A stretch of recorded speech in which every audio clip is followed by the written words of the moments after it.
والصلاة والسلام على سيد الأنبياء والمرسلين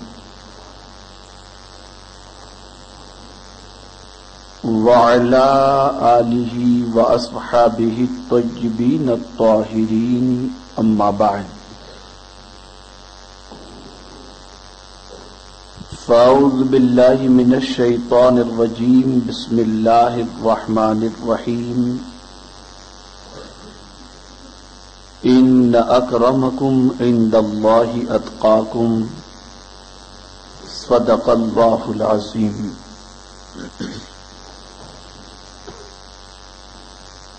قابل قدر علماء ذوی الاحترام،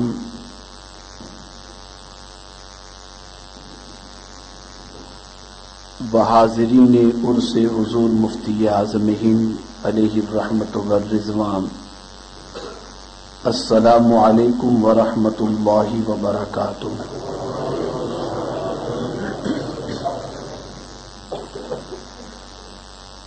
میرے پیارے آقا صلی اللہ تعالی علیہ وسلم کے پیارے دیوانوں، آیہ کریمہ کے جس حصے کی تلاوت کا میں نے شرف حاصل کیا اس کے متعلق کچھ معروضات پیش کرنے سے پہلے بارگاہ رسالت مآب صلی اللہ علیہ وسلم میں جس طریقے سے میں پڑھا ہوں اسی طریقے سے بآواز بلند درود و سلام کا نذران عقیدت پیش کریں. الصلاۃ والسلام علیک یا رسول اللہ، الصلاۃ والسلام علیک یا حبیب اللہ، الصلاۃ والسلام علیک یا نبی اللہ،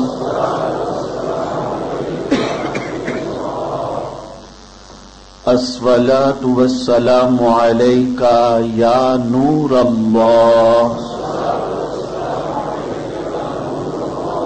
وعلی آلک واصحابک یا حبیب اللہ، صلی اللہ تعالی علیہ وسلم.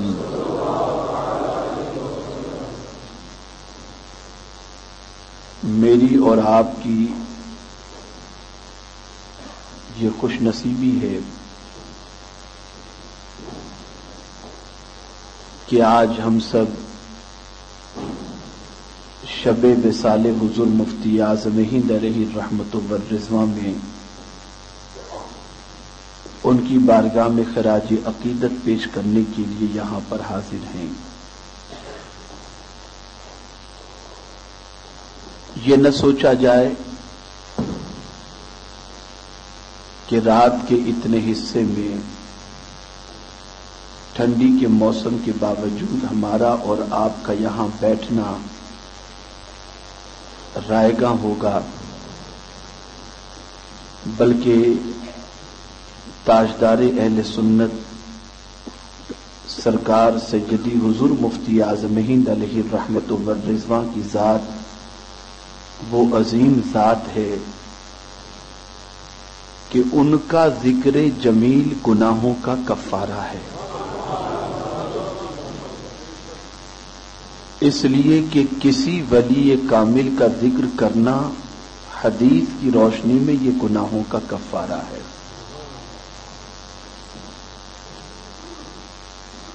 اور وہ ایسے سخی ہیں کہ اپنے یاد کرنے والوں کو محروم بھی نہیں رکھتے،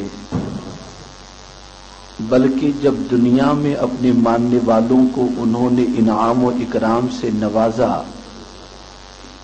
تو اب تو اپنے رب کے حضور وہ حاضر ہیں، یقیناً وہاں سے ان کے فیض کا سلسلہ پہلے کے مقابلے میں زیادہ جاری و ساری ہے.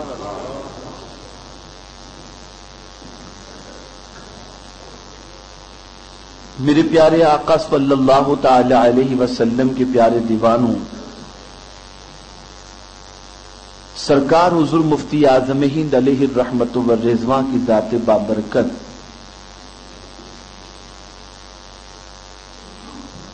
وہ ایسی ذات ستودہ صفات تھی کہ کسی ایک فن کی بات ہو تو ان کے حوالے سے کہا جائے کہ وہ اس میں کمال رکھتے تھے، بلکہ وہ تو ایسے صاحب کمال تھے کہ خود ہر فن ان کے قریب ہو کر کے کمال کا درجہ حاصل کر لیتا تھا۔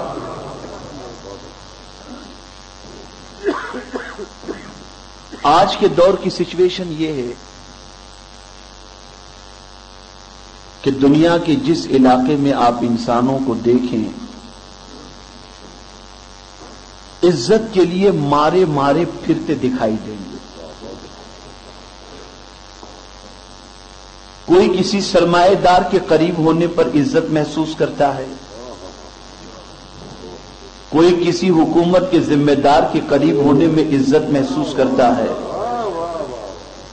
کوئی ظاہری وضاقطع کو بہترین بنا کر کے عزت حاصل کرنے کا سوچتا ہے۔ کسی نے یہ تصور کیا کہ فلاں ہیرو کے قریب بیٹھیں گے تو عزت مل جائے گی، کسی نے یہ تصور کیا عالیشان محل بنا لیں گے تو عزت مل جائے گی، کسی نے یہ سوچا اقتدار کی کرسی پر بیٹھیں گے تو عزت مل جائے گی، کسی نے یہ تصور کیا مال و زر کے بے شمار انبار لگا لیں گے تو عزت مل جائے گی۔ لیکن میرے مفتی اعظم نے پوری دنیا کو بتا دیا عزت ان مادی چیزوں سے حاصل نہیں ہوتی، عزت تقویٰ سے حاصل ہوتی ہے، اللہ سے ڈرنے کی وجہ سے عزت حاصل ہوتی ہے۔ ان ساری چیزوں کی وجہ سے ملنے والی عزت ٹیمپریری ہوتی ہے، عارضی طور پر ہوتی ہے، اور وہ عزت ہی نہیں ہوتی اگر کوئی انسان یہ سمجھتا ہو کہ میں اقتدار کی کرسی پر بیٹھا ہوں تو مجھے عزت مل رہی ہے، یہ اس کی عزت نہیں ہوتی، اقتدار کی کرسی کی عزت ہوتی ہے۔ مال و زر کا انبار کسی کے پاس ہے اور کوئی اس کی عزت کر رہا ہے تو یہ اس کی عزت نہیں ہوتی، مال و انبار کی عزت ہوا کرتی ہے۔ لیکن مفتی اعظم ہند علیہ رحمت و رضوان نے بتا دیا تم تقویٰ کا لباس پہن لو، اللہ تمہیں خود عزت عطا فرما دے گا۔ تم تقویٰ کے لباس کو اختیار کر لو تو اللہ کے نزدیک بھی تم عزت والے بن جاؤ گے۔ اے رسول اعظم صلی اللہ علیہ وسلم کے دیوانوں، آپ ذرا مجھے بتاؤ، آج کا انسان یہ سوچتا ہے میں فلاں کی نظر میں معزز بن جاؤں، فلاں کی نظر میں عزت والا بن جاؤں، فلاں کی نظر میں آ جاؤں، فلاں کی نظر میں بس جاؤں، اس کی نگاہوں میں بس جاؤں گا تو میرا مقام بلند ہو جائے گا۔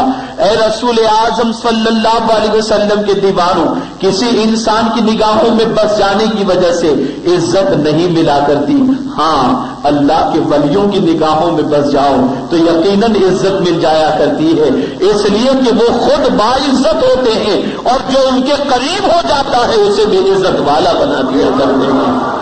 میرے پیارے آقا صلی اللہ تعالی علیہ وسلم کے پیارے دیوانوں، قرآن کی اس آیے کریمہ پر غور کرو۔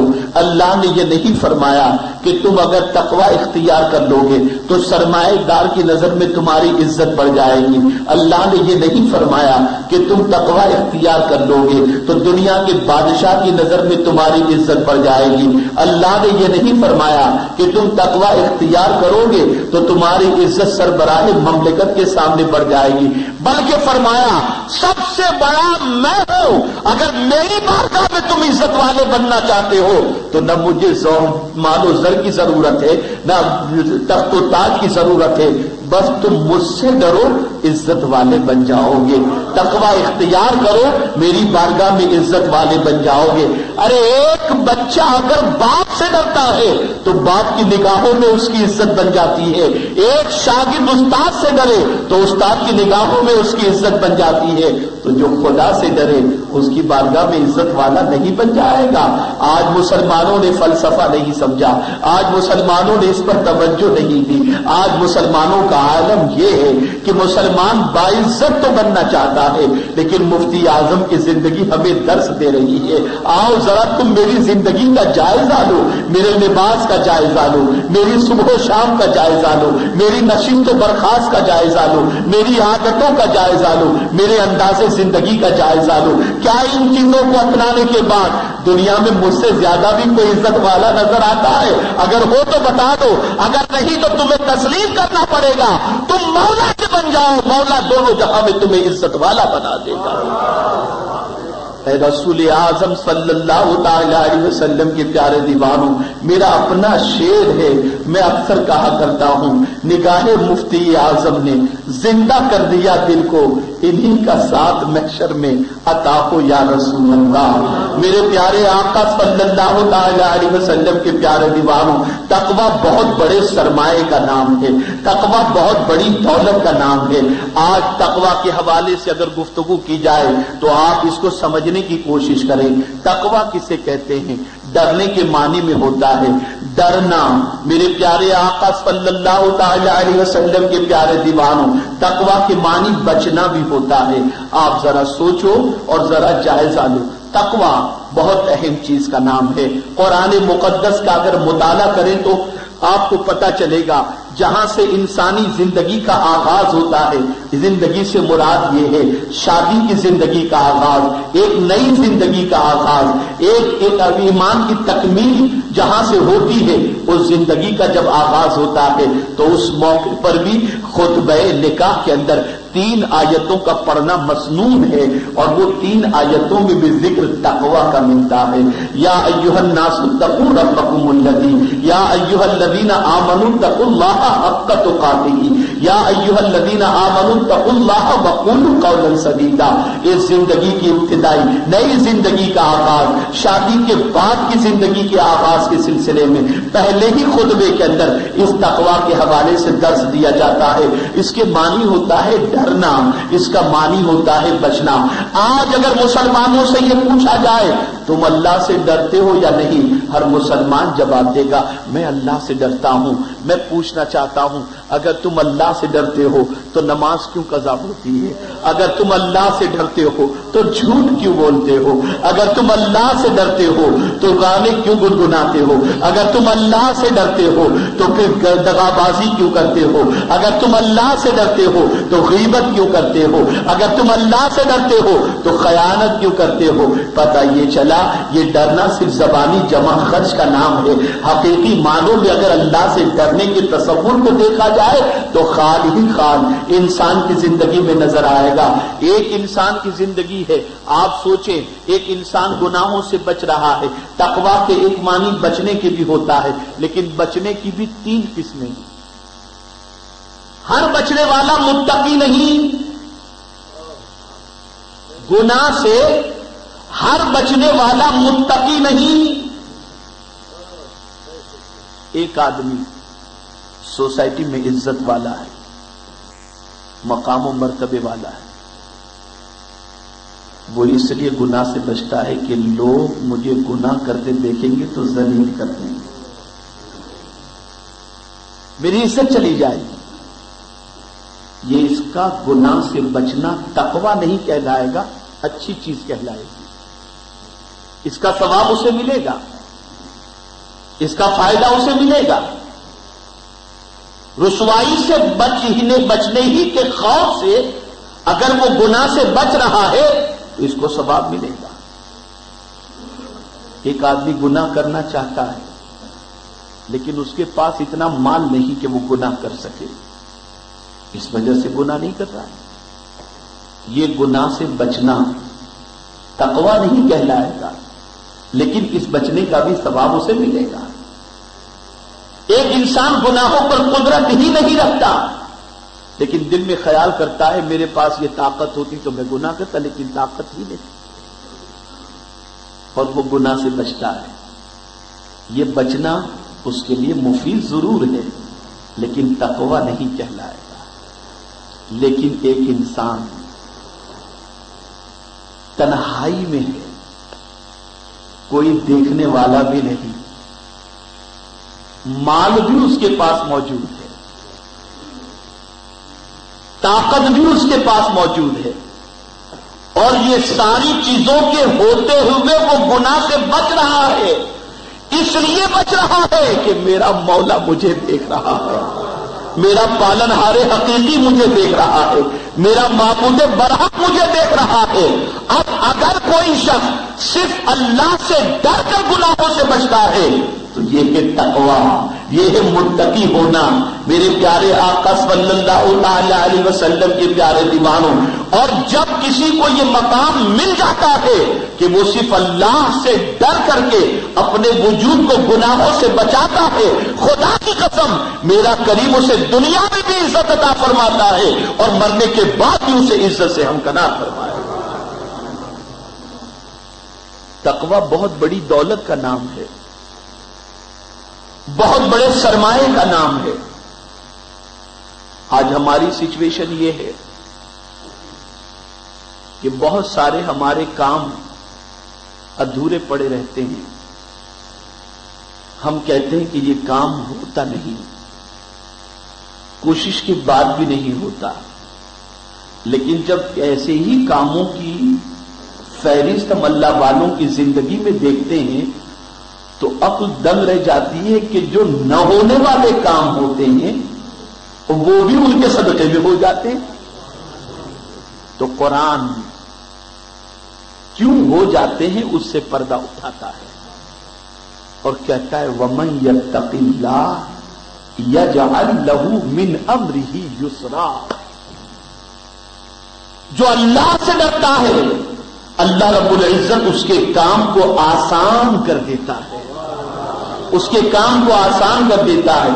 میرے پیارے آقا صلی اللہ تعالی علیہ وسلم کے پیارے دیوانوں، تقویٰ بہت بڑی دولت کا نام ہے، بہت بڑے سرمایے کا نام ہے، اور جس کے پاس علم زیادہ ہوگا وہی زیادہ اللہ سے ڈرنے والے ہوں گے، اس لیے کہ قرآن مقدس میں میرے کریم نے فرمایا انما یخشی اللہ من عبادہ العلماء۔ میرے پیارے آقا صلی اللہ تعالی علیہ وسلم کے پیارے دیوانوں، تقویٰ کی فضیلت پر قرآن مقدس اٹھا کر کے دیکھو کہ جس کے پاس تقویٰ کی دولت ہوتی ہے اسے اللہ آخرت میں کتنی عزت عطا فرماتا ہے، جس کے پاس تقویٰ کی دولت ہوتی ہے اسے مولا دنیا میں کتنی عزت سے ہمکنار فرماتا ہے۔ سرکار حضور مفتی اعظم ہند علیہ الرحمہ کی پوری زندگی اٹھا کر کے دیکھو، آپ کو تقویٰ کی چادر اوڑے دکھائی دیں گے، تقویٰ کا لباس اوڑے دکھائی دیں گے۔ آج کھلی ہوئی حرام چیزوں سے مسلمان نہیں بچتا ہے، لیکن حضور مفتی اعظم ہند شبہ والی چیزوں سے بھی ہاتھ کھینچ لیا کرتے تھے، مشتبہ چیزوں سے بھی اپنے وجود کو بچایا کرتے تھے۔ میرے پیارے آقا صلی اللہ تعالی علیہ وسلم کے پیارے دیوانوں، آج یہ ایک ولی کی ڈیفینیشن کے حوالے سے بتاؤں۔ شرح عقائد کے اندر علامہ تفتزانی رحمت اللہ تعالی علیہ نے جو شرح عقائد کے اندر ولی کی ڈیفینیشن بیان فرمائی ہے، اس کی ابتدا اس کی کس طریقے سے انہوں نے تعریف فرمائی اسے سماعت فرمائیں۔ ارشاد فرماتے ہیں ولی وہ ہوتا ہے جو حتی المقدور اللہ کی ذات اور صفات کا عارف ہو۔ حتی المقدور اللہ کی ذات اور صفات کا عارف ہو۔ آگے فرماتے ہیں اطاعت میں ہمیشگی برتتا ہو۔ آگے فرماتے ہیں گناہ کبیرہ کے ارتکاب اور گناہ صغیرہ کے اصرار سے بچتا ہو۔ اور چوتھی بات فرماتے ہیں کہ مباح لذات و شہوات میں مستغرق ہونے اور اس میں انہماک سے بچتا ہو، جس میں یہ خوبیاں ہوں وہ اللہ کا ولی ہے، وہ اللہ کا ولی ہے۔ حتی المقدور اللہ کی ذات و صفات کا عارف ہو۔ میرے پیارے آقا صلی اللہ تعالی علیہ وسلم کے پیارے دیوانوں، جو اپنی بساط کے مطابق اللہ رب العزت کو جانتا ہو، اللہ رب العزت کو پہچانتا ہو، اس کی صفات کے متعلق معلومات رکھتا ہو، اس کی صفات کے متعلق اس کی اچھی طریقے سے واقفیت ہو، وہ اللہ کا ولی ہوتا ہے۔ اس لیے کہ جتنی زیادہ اللہ رب العزت کی معرفت اسے نصیب ہوگی، جتنی زیادہ اللہ رب العزت کے بارے میں اسے معلومات حاصل ہوگی، اتنی ہی زیادہ اس کا توکل بھی اللہ سے بڑھے گا، اس کا یقین بھی اللہ کی طرف بڑھے گا، اس کا تقویٰ بھی اللہ کی طرف بڑھے گا، اس کی توجہ بھی اللہ کی طرف بڑھے گی۔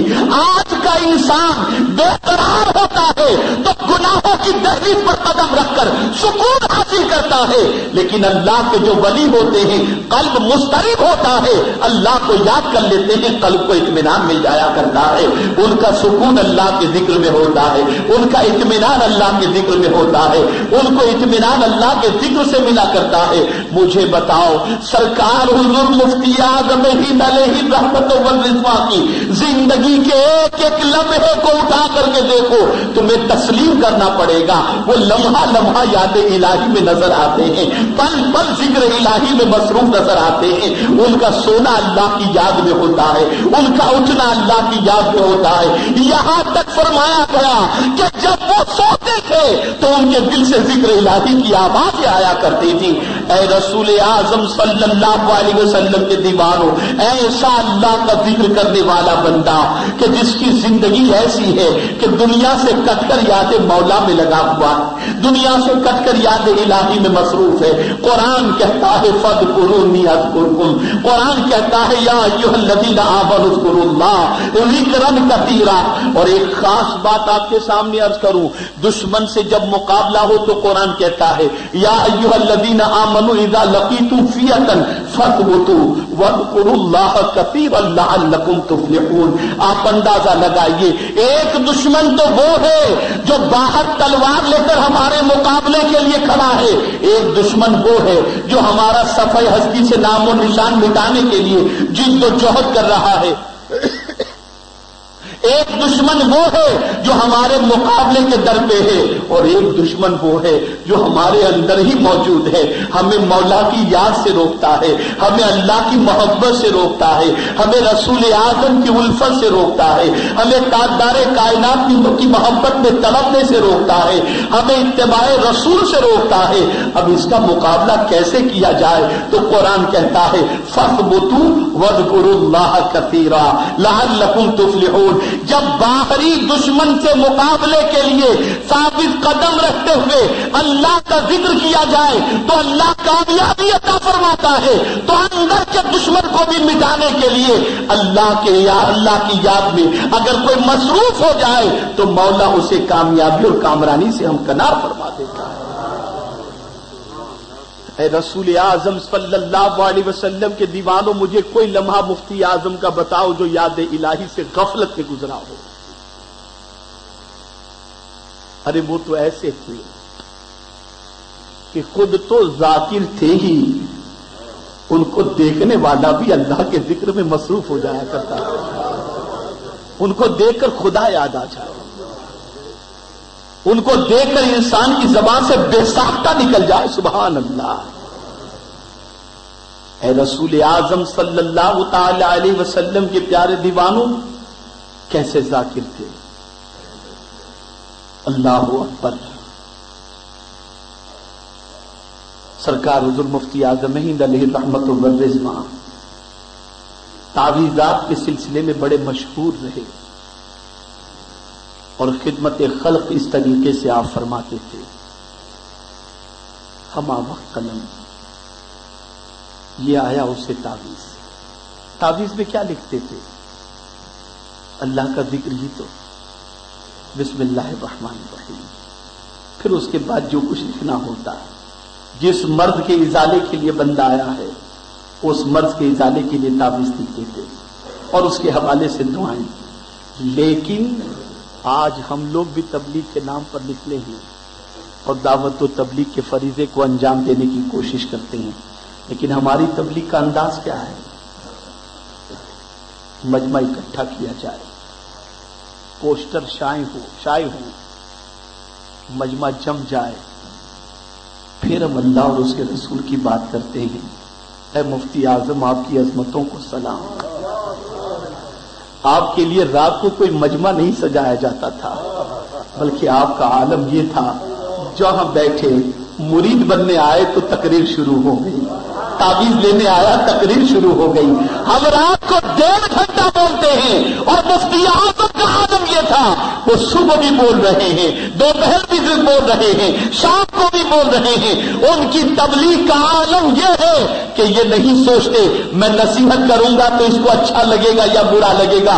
وہ تو یہ سوچتے تھے میرا مولا کس چیز میں راضی ہوتا ہے، اس کے حبیب کس چیز میں راضی ہوتے ہیں. لمحہ لمحہ مفتی اعظم دعوت و تبلیغ میں نظر آتے ہیں. کوئی تعویذ لینے آیا، بیٹے نماز پڑھتے ہو یا نہیں پڑھتے؟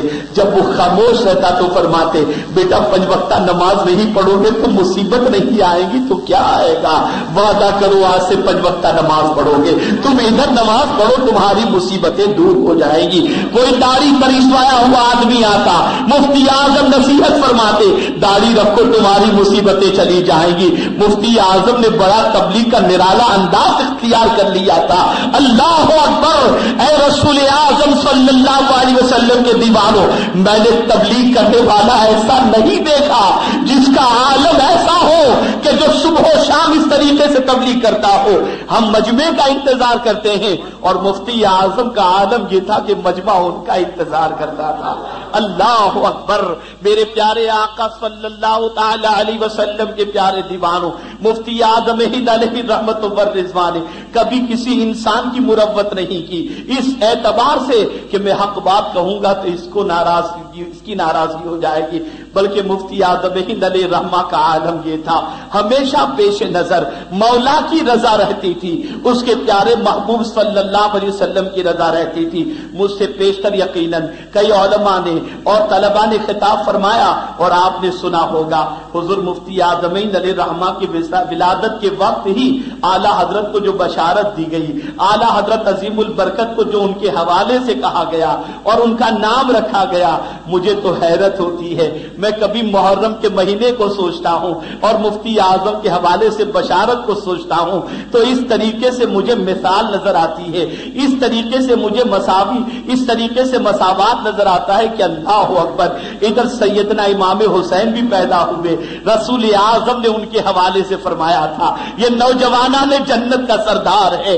اسی دین کو زندہ کرنے والا مفتی اعظم جب بریلی میں پیدا ہوتا ہے تو ان کی آل کہتی ہے کہ یہ دین کا کام بہت بڑے پیمانے پر کرے گا.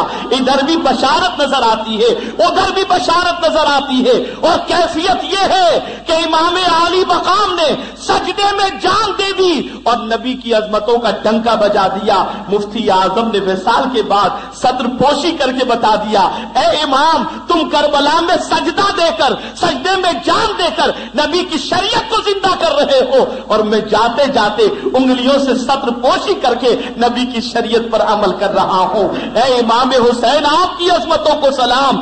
آپ نے جس دین کو کربلا سے چلایا تھا مفتی اعظم نے اس دین کو باقی رکھنے کے لیے اور لوگوں تک پہنچانے کے لیے قربانی پیش فرمائی.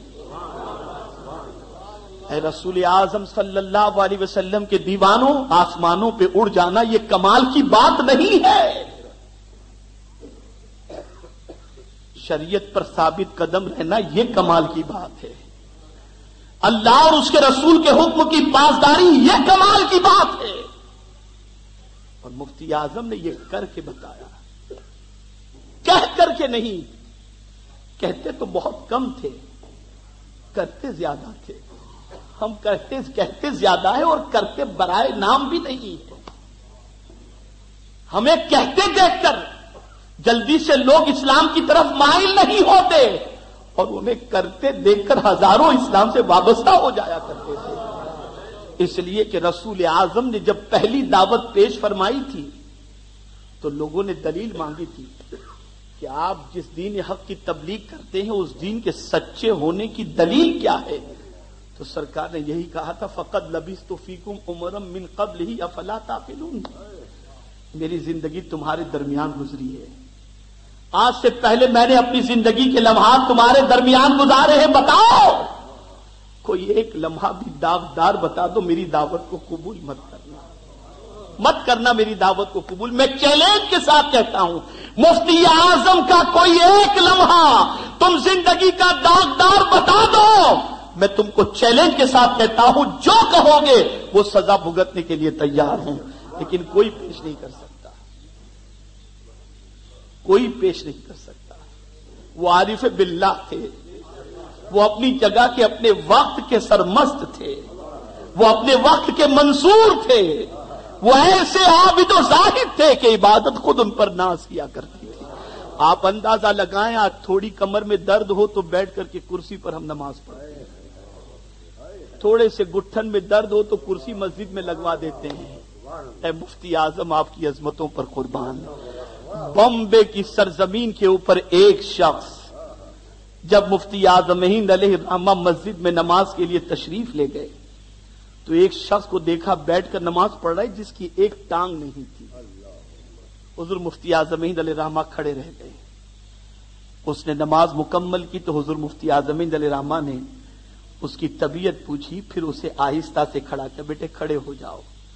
وہ کھڑا ہوا، تھوڑا سا دیوار سے ٹیک لگا کر کے. حضرت نے فرمایا، کیا اس طریقے سے کھڑے رہ کر تم نماز پڑھ سکتے ہو؟ کوشش کرو.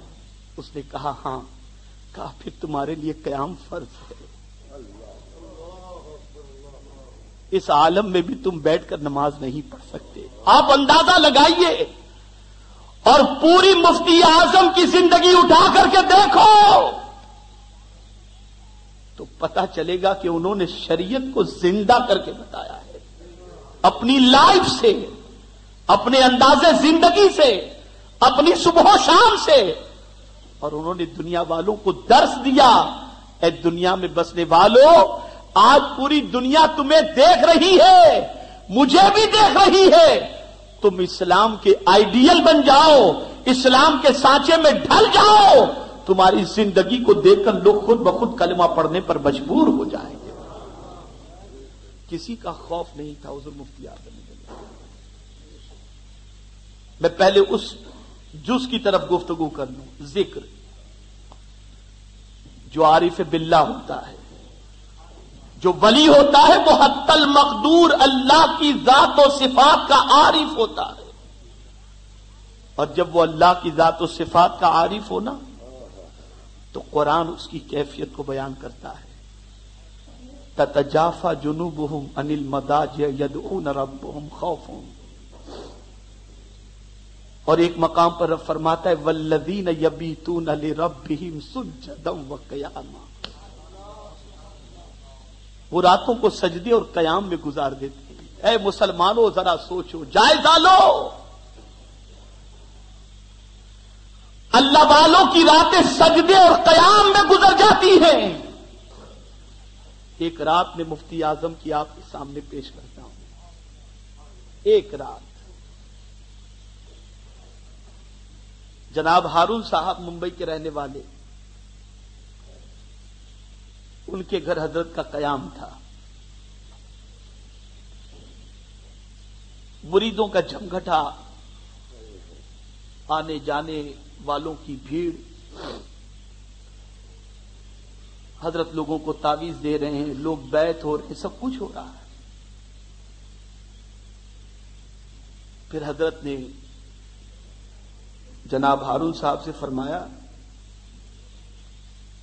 کہ جب میں اپنے کمرے میں چلا جاؤں تو برائے کرم آپ کمرے میں مت آئیے گا.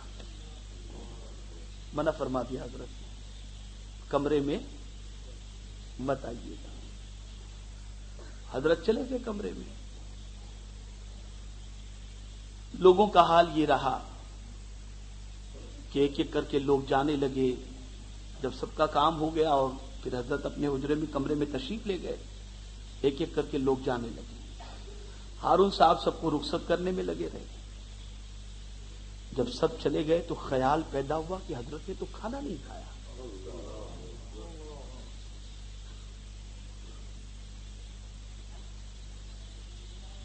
اب کیا کیا جائے؟ سوچتے ہیں اگر میں حضرت کا کمرہ کھٹکھٹاتا ہوں یا کھولتا ہوں تو نیند خراب ہوگی.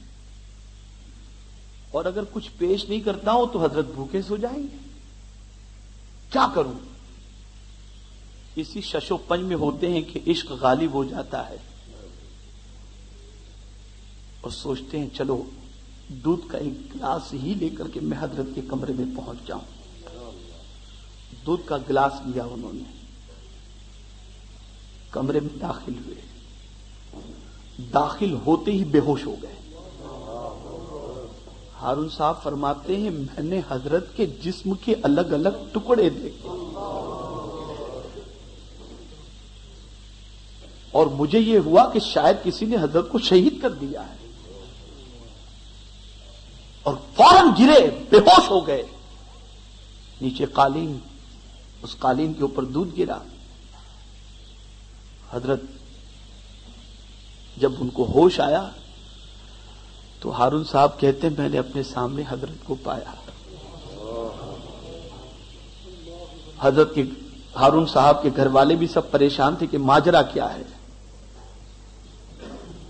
کسی کو تو حضرت کے حال کے حوالے سے خبر ہی نہیں تھی، وہ ہارون صاحب ہی کو خبر تھی۔ تو حضرت نے تسلی دی گھر والوں کو، فکر نہیں کرو ہارون ابھی ٹھیک ہو جائے گا۔ پھر ہارون صاحب نے حضرت کو دیکھا تو تھوڑے سے چونکے، ہوش میں آئے تو حضرت نے ان کی اس پریشانی کو محسوس کرتے فرمایا ہارون جو تم دودھ لے کر کے آئے تھے وہ تو قالین نے پی لیا، اب جاؤ ہمارے لیے دودھ لے کر کے آؤ۔ نارمل کر رہے ہیں حضرت، جاؤ ہمارے لیے دودھ لے کر کے آؤ۔ ہارون صاحب گئے دودھ لینے کے لیے، وہ دودھ لے کر کے آئے۔ حضرت اپنے کمرے میں اپنی چارپائی پر تشریف رکھے تھے۔ پھر حضرت نے فرمایا ہارون بیٹا میں نے تم کو منع کیا تھا نا کمرے میں آنے کے لیے۔ کہا حضور میں نے جو دیکھا تھا، کہا سنو میں قتیل عشق ہوں، روز جیتا ہوں روز مرتا ہوں، روز جیتا ہوں روز مرتا ہوں، میں قتیل عشق ہوں۔ ہارون صاحب قدموں میں گر گئے۔ اب دیکھیے اللہ کے ولی کی شان، ارشاد فرماتے ہارون جب تک میں زندہ ہوں اس واقعے کی خبر کسی کو مت دینا، اس کے بارے میں کسی کو مت بتانا۔ ولی وہ ہوتا ہے جو ولایت چھپاتا ہے، ولی وہ نہیں ہوتا جو ولایت چھپاتا ہے۔ جو چھپائے وہ ولی، چھپائے وہ ولی نہیں۔ اس لیے کہ حضرت میر عبد الواحد بلگرامی رحمت اللہ تعالی علیہ فرماتے ہیں کہ ولی کو اپنی ولایت اس طریقے سے چھپانی چاہیے جس طریقے سے حائضہ عورت اپنے حیض کے کپڑوں کو چھپاتی ہے۔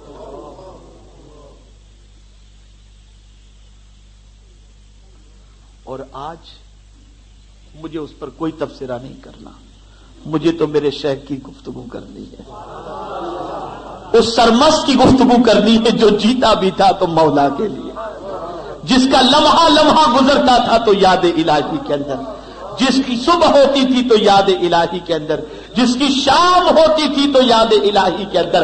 لاؤ ایسا متقی اور پرہیزگار مفتی اعظم کے علاوہ ماضی قریب کے اندر تو میں سمجھوں کہ آج کوئی دنیا میں ان کے جیسا تاجدار موجود ہے۔ یہ تھے مفتی اعظم۔ مجھے یاد ہے کہ حضرت کا ایک بہت عظیم وظیفہ میں نے خود اپنے کانوں سے حضرت کے ساتھ جو میں نے دیکھا ہے، میں تو کیا بتاؤں کہ آج جو کچھ ہوں یہ انہی کا صدقہ ہوں، یہ ان کے لقموں اور ٹکڑوں کا صدقہ ہے جو ان کی پلیٹوں سے چن چن کے میں کھایا کرتا تھا۔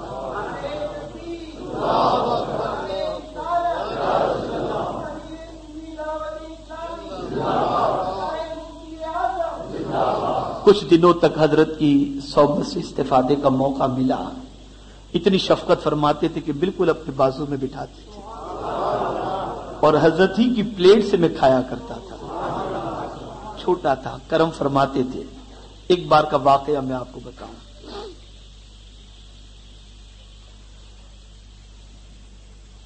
حضرت جو ہے وہ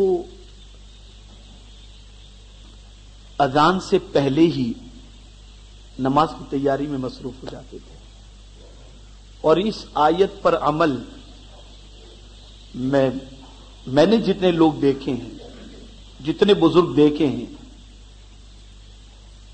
ان میں نے حضور مفتی اعظم ہند علیہ رحمت والرضوان کی، یعنی یہ عادت میں نے حضور مفتی اعظم ہند علیہ رحمہ میں دیکھی، اس آیت پر عمل. اور وہ کون سی آیت؟ خذوا زینتکم عند کل مسجد. وہ ہر نماز کے لیے دولہے کی طرح تیار ہوتے تھے، دولہے کی طرح تیار ہوتے تھے. ہم تقریروں کے لیے جائیں تو دولہے کی طرح تیار ہو، عوام کے سامنے جائیں تو بن سور کر کے جائیں. مفتی اعظم آپ کی عظمتوں پر قربان کہ آپ جب خدا کے حضور جاتے تھے تو بن سور کر کے جایا کرتے تھے، اپنے کریم کی بارگاہ میں جاتے تھے تو بن سور کر کے جایا کرتے تھے ہر نماز کے لیے. بالکل میں چھوٹا تھا، سرکار حضور مفتی اعظم علیہ رحمہ کے خلیفہ ہمارے کاٹیا واڑ جوناگڑھ کے اندر ان کے گھر حضرت کا قیام تھا. ظہر کی نماز کا وقت ہوا، بس ابھی اذان کی آواز آنے والی ہی تھی، اس سے پہلے حضرت تیاری میں مصروف ہو گئے. حضرت تیار ہوئے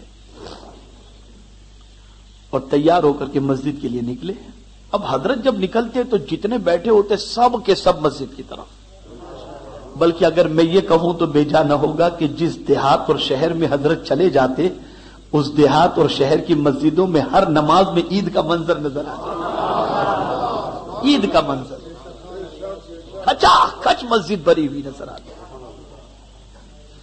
تو حضرت ادھر نماز کے لیے گئے. میں نے کہا گولڈن چانس ہے، شاکر چھوڑنا نہیں چاہیے. حضرت کا حکم پڑا تھا، ہم کچھ بھائی لوگ تھے، سب مل کر حکا پینے میں لگ گئے. حضرت اب وہ کھینچم تانی میں ہوا یہ کہ حکے کی جو نوزل ہوتی ہے، جو پائپ ہوتی ہے نا، وہ کھینچم تانی میں نکل گئی. اب اس کو لگائے کون؟ اس میں تو ایکسپرٹ جو ہو وہ سب کر سکتے ہیں. اب ہم لوگ ٹرائی کر رہے ہیں کہ حضرت آئیں گے تو پتہ نہیں کیا ہوگا، کوشش کرو، سب اپنی طاقت لگا رہے، کچھ نہیں. پھر بس ایک دم بالکل تھوڑا سا لگ کر ایک دم چھوڑ دیا، ایک دم بالکل ہاں ٹھیک ہے، آپ ابھی کسی کو ہاتھ نہیں لگانا، کوئی ہاتھ نہیں لگانا، چھوڑ کر کے ہم بیٹھ گئے. حضرت نماز پڑھ کر کے آئے، تشریف لا کر گھر میں مسکرانے لگے اور اپنے خادم سے ارشاد فرماتے ذرا حکا درست کر لو. اپنے خادم سے کیا فرماتے ہیں؟ حکا درست کر لو. کیا نظر تھی ان کی، کیا نظر تھی ان کی. ایسا ایک واقعہ میں آپ کو بتاؤں. سرکار حضور مفتی اعظم علیہ رحمہ، حضرت علامہ مفتی رجب علی صاحب علیہ رحمہ، پاسبان ملت علامہ نظامی صاحب علیہ رحمہ، کسی سفر میں یہ لوگ ساتھ میں تھے اور حضرت کو ارجنٹ بامبے پہنچنا تھا. تو حضرت ہوائی جہاز کے ذریعے آ گئے اور مفتی رجب علی صاحب علیہ رحمہ اور پاسبان ملت اور کچھ علماء بائی روڈ آ رہے تھے. اب حضرت کو پہنچے ہوئے 3 دن ہو گئے اور یہ لوگ یو پی سے ابھی تک نہیں پہنچے تھے. اب حضرت کو تشویش، بار بار مولانا منصور علی خان صاحب سے پوچھتے ہیں ارے مولانا مشتاق احمد آئے کہ نہیں آئے؟ حضور ابھی تک نہیں آئے. 4 روز ہو گئے اور ان لوگوں کا کوئی ٹھکانہ نہیں. اور روزانہ بار بار حضرت پوچھتے مولانا مشتاق احمد آئے کہ نہیں آئے.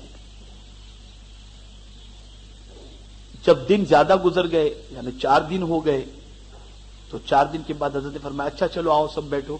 سب کو بٹھایا اور پھر حضرت دعا کے لیے ہاتھ اٹھا دی. اے اللہ مولانا مشتاق احمد کو، مفتی رجب علی صاحب کو، ان سب کو خیر و عافیت کے ساتھ، اپنے حفظ و امان کے ساتھ یہاں پر پہنچا دے. اس طریقے سے حضرت نے خوب ان کے سلامتی اور خیر و عافیت کی دعا فرمائی. اس کے دوسرے دن یہ لوگ پہنچے یا تیسرے دن پہنچے. اب جب آئے تو پہلے انہوں نے مولانا منصور علی صاحب نے کہا کہ جائیے آپ جا کر کے پہلے حضرت سے مل لیجیے، حضرت آپ کا بہت انتظار کر رہے ہیں. شدت سے پوچھ رہے ہیں. گئے اور جا کر کے حضرت کی قدم بوسی کی. حضرت نے پوچھا بھئی کہاں تھے, کیا ہوا؟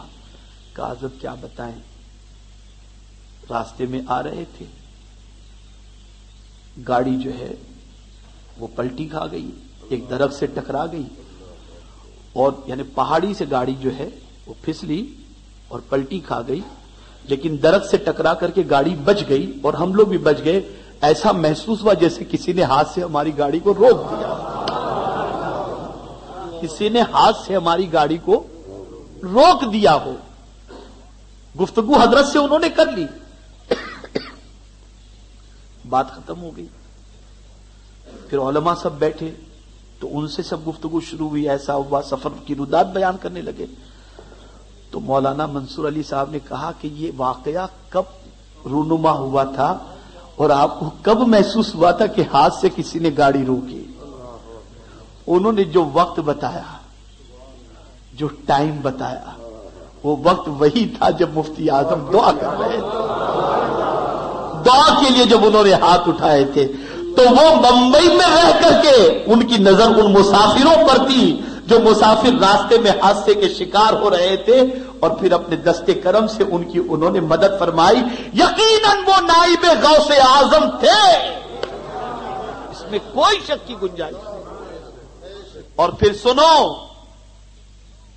اپنی جیب سے 11 روپیہ نکالا حضور مفتی اعظم علیہ رحمہ, اور ارشاد فرمایا علامہ نظامی صاحب علیہ رحمہ سے, مولانا لیجئے, میں نے غوث پاک کی نظر مانی تھی, نیاز منگا کر اس پر فاتحہ دے دو. آپ ذرا سوچو, عقیدے کی تبلیغ بھی ہے, غوث پاک سے عقیدت کا چراغ بھی جلایا جا رہا ہے, مصیبتوں سے دفع کے لیے غوث پاک کی محبت پلائی جا رہی ہے. آپ اندازہ لگائیں, ہم تقاریر کے ذریعے ہزارہ غوث پاک کی عظمت بیان کر لیں, لیکن مفتی اعظم کے ایک جملے کے اندر انسانوں کا سینہ غوث پاک کی محبت سے لبریز ہو جایا کرتا. یہ شان تھی میرے مفتی اعظم, یہ شان تھی ان کی. میرے پیارے آقا صلی اللہ تعالی علیہ وسلم کے پیارے دیوانوں, حتی المقدور اللہ کی ذات و صفات کا جو عارف ہو. اور دوسری بات یہ فرمائی گئی, اللہ کی اطاعت میں ہمیشگی برتتا ہو. یہ نہیں کہ ابھی ہم نے کر لیا, 10 باتیں مانی اور 4 باتیں چھوڑ دی, 5 باتیں. یہاں معاملہ یہ ہے ہی نہیں. یہاں تو اطاعت ہی اطاعت نظر آ رہی ہے, اور کبھی اطاعت کبھی نہیں, پبلک کے اندر اطاعت, گھر میں نہیں. ولی جو ہوتا ہے اس کی اطاعت الہی اور اطاعت رسول کی کیفیت یہ ہوتی ہے کہ وہ تنہائی میں ہو یا مجمع میں ہو یا غار کے اندر ہو یا سفر میں ہو یا حضر میں ہو, وہ اپنے کریم کی اطاعت ہی میں لگا رہتا ہے اور ہمیشہ کی برتتا ہے. وہ نفس سے جنگ کرتا ہے, اسے اللہ اور اس کے رسول کا مطیع و فرما بردار بنا کر رہتا ہے. اسے اتنا اللہ اور اس کے رسول کا مطیع و فرما بردار بناتا ہے کہ پھر اس کی کیفیت یہ ہوتی ہے کہ وہ نفس امارہ سے نفس مطمئنہ میں تبدیل ہو جایا کرتا ہے. یہ کیفیت تھی حضور مفتی اعظم علیہ رحمہ کی, یہ کیفیت تھی. اور پھر آپ سوچیں, کچھ باتیں اطاعت میں ایسی ہوتی ہیں جو بہت آسان ہوتی ہیں, اور کچھ باتیں اطاعت میں بہت مشکل ہوتی ہیں. لیکن آپ حضور مفتی اعظم علیہ رحمہ کی زندگی کا اگر جائزہ لیں تو مشکل سے مشکل بھی حکم بظاہر جو ہمیں نظر آتا ہے ان کے لیے وہ بالکل آسان ہوتا تھا, اس لیے کہ وہ جس کی محبت میں تھے اس محبت میں وہ اطاعت کوئی مشکل بات نہیں تھی, سچی محبت کی دلیل تھی. مثال کے طور پر میں آپ کو بتاؤں, مسجد نبوی شریف میں دوپہر کی چلچلاتی ہوئی دھوپ, گرمی کا موسم, اس زمانے میں کولر سسٹم نہیں تھا اور بیشتی ہوتے تھے جو مشق سے پانی پلایا کرتے تھے۔ حضور مفتی اعظم ہند علیہ رحمت و رضوان ظہر کے بعد مسجد نبوی شریف میں تشریف فرما تھے اور بار بار اپنی زبان کو ہونٹوں پر پھیرا کرتے تھے۔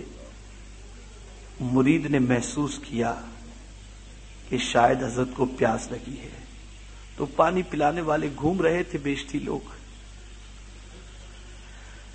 ایک سے پانی لیا انہوں نے اور پانی لے کر حضرت کی خدمت میں پیش کیا۔ حضور کو پیاس زیادہ محسوس ہو رہی، حضور پانی نوش فرما لیا انہوں نے پانی، لیکن لے کر مسجد نبوی شریف کے باہر چلے گئے اور باہر جا کر کے انہوں نے پانی پیا اور پھر مریدوں نے کہا کہ حضور یہ باہر جا کر پانی پینے کی وجہ، ارشاد فرماتے ہیں مجھے یاد نہیں میں نے اعتکاف کی نیت کی تھی یا نہیں کی تھی،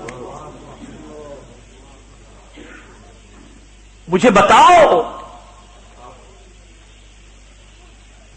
کس طریقے سے اللہ اور اس کے رسول کی اطاعت کا جذبہ تھا۔ آج ہم لوگوں کا حال یہ ہے، اعلان ہمارا ہو جائے کہ ہم جمعہ پڑھانے والے ہیں تو جمعہ کے لیے تو ہم مجمع کو چیرتے ہوئے آ جائیں گے یہاں پر،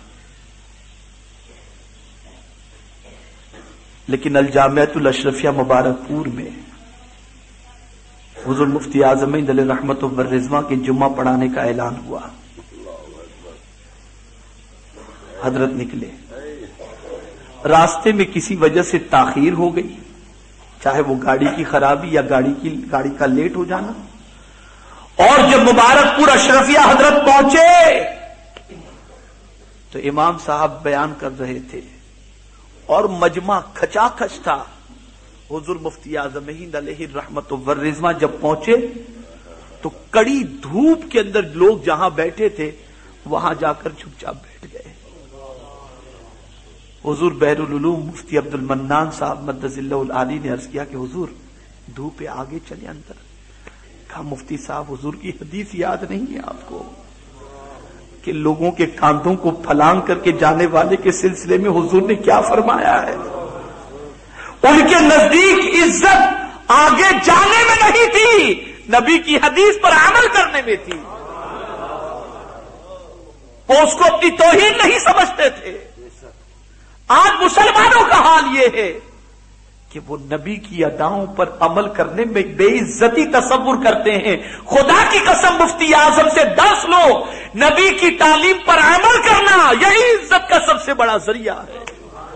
حضور بحر العلوم فرماتے ہیں کہ حدیث میں نے پڑھی تو کئی مرتبہ تھی، عمل کرتے مفتی اعظم کو میں نے دیکھا ہے، حدیث کا عامل میں نے حضور مفتی اعظم کو دیکھا ہے۔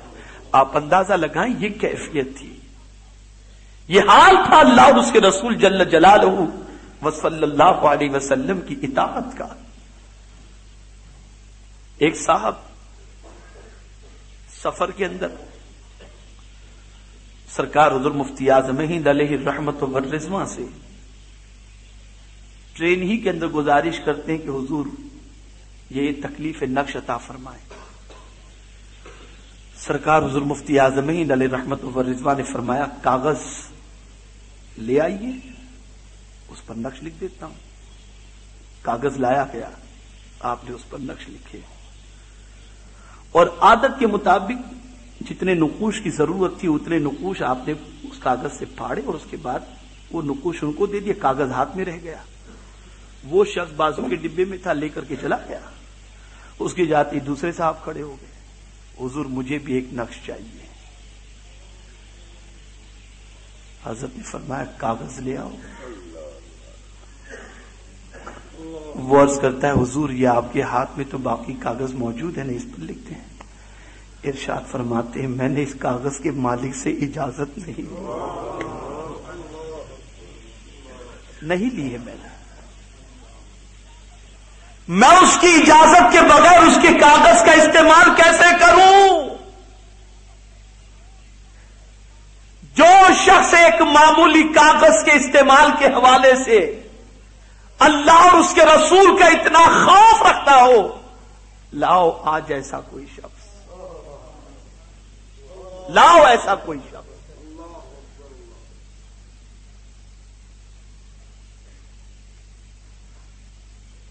آج کا عالم تو یہ ہے، کیا پوچھنا، مال مفت دل بے رحم والی پوزیشن.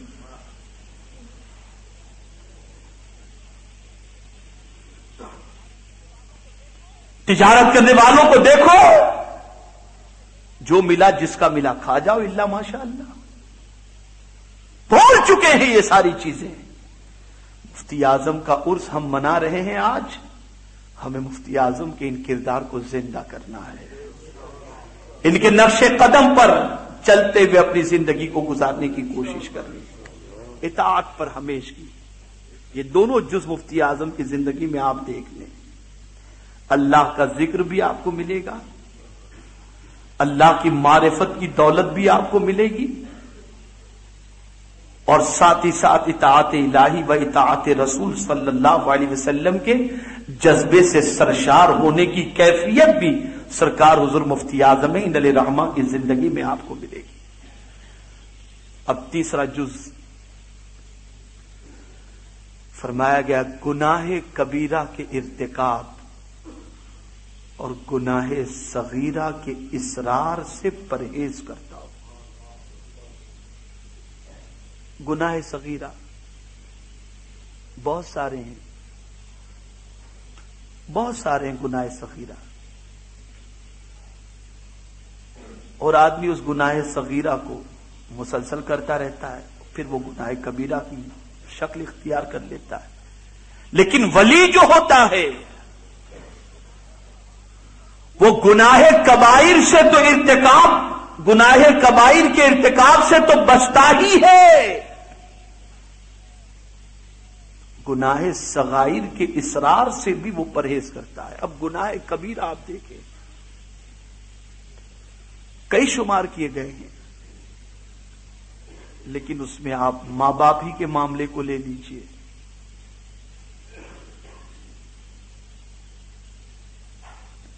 اس ماں باپ کے معاملے کے سلسلے میں کہ ان کی نافرمانی، ان کے ارشاد کے خلاف، ان کی ناراضگی کے کام کرنا، سرکار حضور مفتی اعظم علیہ رحمہ کی پوری زندگی اٹھا کر کے دیکھو تو کہیں کوئی کام ایسا آپ کو دکھائی نہیں دے گا کہ کبھی ان کے والدین ان سے ناراض دکھائی دیں.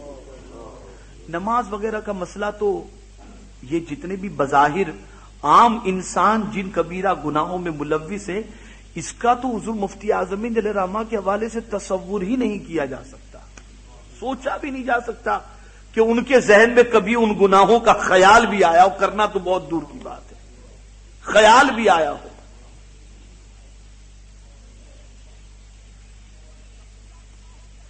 اور صغیرہ گناہوں کا اصرار تو آپ اچھی طرح سے سن لیں، جو گناہ کبیرہ سے بچنے کا عادی ہو وہ گناہ صغیرہ سے بچنے کے، جو گناہ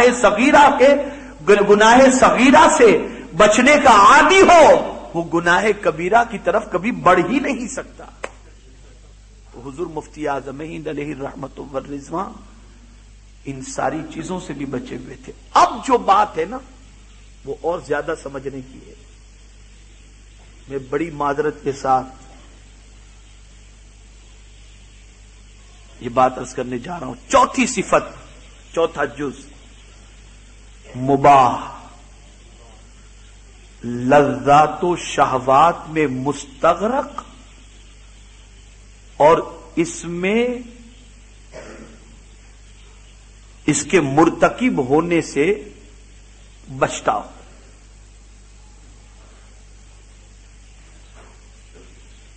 اس میں منہمک ہونے سے بچتا ہو. مباح لذات و شہوات جو جائز ہیں، اچھا لباس، اچھے پلنگ، اچھے کمرے، ہائی فائی کی لائف، اس میں ڈوب جانا. ولی جو ہوتا ہے وہ ان چیزوں میں ڈوبا نہیں کرتا، ان چیزوں میں ڈوبا نہیں کرتا. جائز ہیں، یہ مباح ہیں، لیکن ولی ان میں نہیں ڈوبا کرتا. اسے تو چٹنی روٹی میں سکون ملا کرتا ہے.